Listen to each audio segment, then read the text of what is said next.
And then they asked me to do something, I can't remember what it was, but it was a period piece, and I wore a crinoline and got into a cab, I remember, but what else about it I can't remember.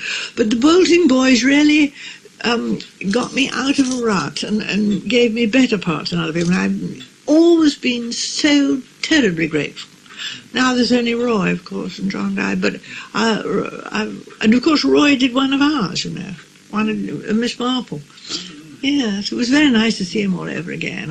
He did that one of ours, which was very nice, because they really put me on a sort of different level, and I'm very. That would be a turning point in your career. You know, I think in a way. That period. Yes.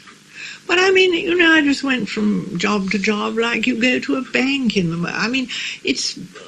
I can't remember half of them because I've done too many. But you know, just went on once established, and people would ask me to play small parts here, there, and there were different sorts of small parts, until, well, for years, and I've been very, very lucky, haven't I? Have you ever worked with John Gielgud? Yes. Yeah. Wonderful. Yeah, wonderful. What was that? The last one was The Wicked Lady. Michael Winner's production of The Wicked Lady. And he was playing small parts. Of course, you see, that's so lovely with him, because he's a star right up there, and yet he loves playing small parts here, there, and everywhere. You see, and not leads at all. And he'll play anything, and he's so friendly. Oh, I liked it. I love John Gielgud very much indeed. And Richard Attenborough? Yes, Richard Attenborough was my son, a small schoolboy, if you can believe it, in, about a new boy. What was it called? Oh. Wasn't the guinea pig? Yes, the guinea pig. Guinea pig. Well, he played that in London, but he didn't play it. He didn't play the boy then, but he played it in the film. Who else have I played with? You played with John Cleese. Oh, I love John Cleese. Oh, he's delightful. Oh, he's delightful. He used to bend down and kiss us. Yes, Clockwise. Well, that was not so long ago. What part did you play in that, Joan? I played one of the batty old ladies. We had three of us out of a home.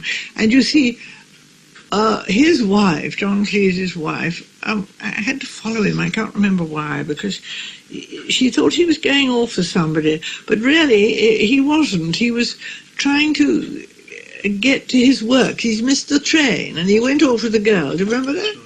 Right. You see, Norwich or Yarmouth? Yeah, somewhere. And so she was going to take these old ladies out. Did you see it? Yes, I have. Well, I mean, she had to take them out just for a drive. But then, of course, she bundled them all in and followed him wherever he went. So we went. I think it's a terribly funny story. Did you? That's not that long ago, is it? You moved to Wivenhoe, Joan, 35 odd years ago.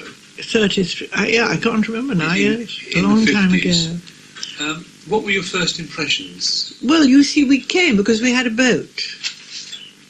I mean, my father-in-law was Harrison Butler, who designs boats, and all his boats are all over the world, and as well as being a wonderful eye man, and we had a boat, naturally. My husband was very fond of sailing, so we came here. We looked at that house exactly opposite, first of all, and saw it, and then we came over. And yes, I loved it. Well, in those days, it was a little fishing village, really. It was charming. Quite a few changes over the last 30 years.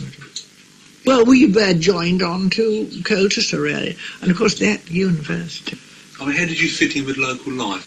Oh, yeah, people were very kind, yes, charming. I mean, everybody's... I mean, have you become involved in local... Well, I worked with... Yeah, well, I did. I did the local amateur dramatic society. I think I almost started that. Well, I don't know. I worked with them for a bit, and then I couldn't anymore, because every time we were in the middle of a production, I was trying to direct it or something like that, then I get a job, and I have to take jobs. So, I mean, and I thought, no, it's not fair on them, but they go on like mad. Was this youngsters you were No, they're grown-ups. They're doing them now. They do one every year, at least, and quite often I don't know whether they do more than one a year, but they always, they're very keen indeed. And what about your first impressions of Colchester itself? I can't remember. I think we thought because Colchester's changed so much. Oh no, I don't ever go there unless I could. I like Frinton. No, I think they spoilt it. I think the things they've done to Colchester and the different sorts of things they put up in Colchester, which none of them ever go together, I don't think they'll ever be forgiven later on, because it's the oldest recorded town in England. And I mean, whenever you see a piece of mosaic or something you did, they say, well, look at it quickly because Tesco's is putting up something or doing something like that. I think it's been monstrous. I have no hesitation in saying that. It's all money, money, money. And when you visit Colchester, or when you do visit Colchester... Well, I went this morning, yeah. What shops do you like to go in? I don't shop in Colchester. I shop in Frinton. I go once a week to Frinton and buy things I like, and I like Frinton little shops. I like being served, and I hate supermarkets, and I hate all that sort of thing going on. They got a very good Marks and Sparks in Colchester. I do go there. That's very good. But they've got a good Boots in Frinton, and I try very hard to go to these little shops as much as I can, because I don't know what's going to happen to them all. I think it's very, very difficult. You mean the local ones? Yes. Here in Wivenhoe? Yes. I get, butcher shop and the co-op up at the top and that sort of thing. Not that I like co-ops very much, but these little shops, I mean, it's going to be very, very difficult, don't you think? There still are a few family shops in Colchester. Are there? Which kind? Well, Gunton's is one. Gunton's is... Yeah, now that I had forgotten, because Gunton's is a wonderful shop. We were there the other day, and I when I had to go in to see somebody in Colchester, and I thought Gunton's it's a splendid shop. I think it's got most lovely things in. Especially when they're roasting the Well, coffee. they've got it... What? Especially when they're roasting the coffee. Oh, lovely. Gorgeous smell all down the street it used to be. We've got a little delicatessen here, you see. And, of course, it's changed hands recently, and we're trying so hard to, help them. I think they're sort of having to find out what people want in the village and that sort of thing. But Gunton's is a marvellous shop. I love that. When you visit places like Colchester and Frinton, how do the public treat you? Do they... Oh, well, do you... Obviously, you're well known there, especially with the Miss Marple. Oh, very, yes. Oh, yes, rather. Do people stop and stare? Oh, yes, they stop and laugh. Oh, yes. And do you mind? I've got used to it, really. Some people are very, very nice. And they say, do you mind our saying how much we love Miss Marple? It's very nice, really, that. I think it's quite, I think that's charming. And they want autographs and all that sort of thing. And you don't mind doing that? No, I don't a bit, because I think it's very gratifying to find that people do like to watch. Do you see what I mean? I do. I mean, I only had one man, as I told you, over the road, didn't I? Well, I was coming through with my shopping, to go back to... That isn't interesting, so I should... And a man over the other side of the road said, here, come over here, my wife wants to look at you. So I thought, my God, she's ill or something, so I went. He said, oh, yes, we've seen you on the telly, haven't we? Oh, all right, yes. And that was it. I mean, it's amazing, isn't it?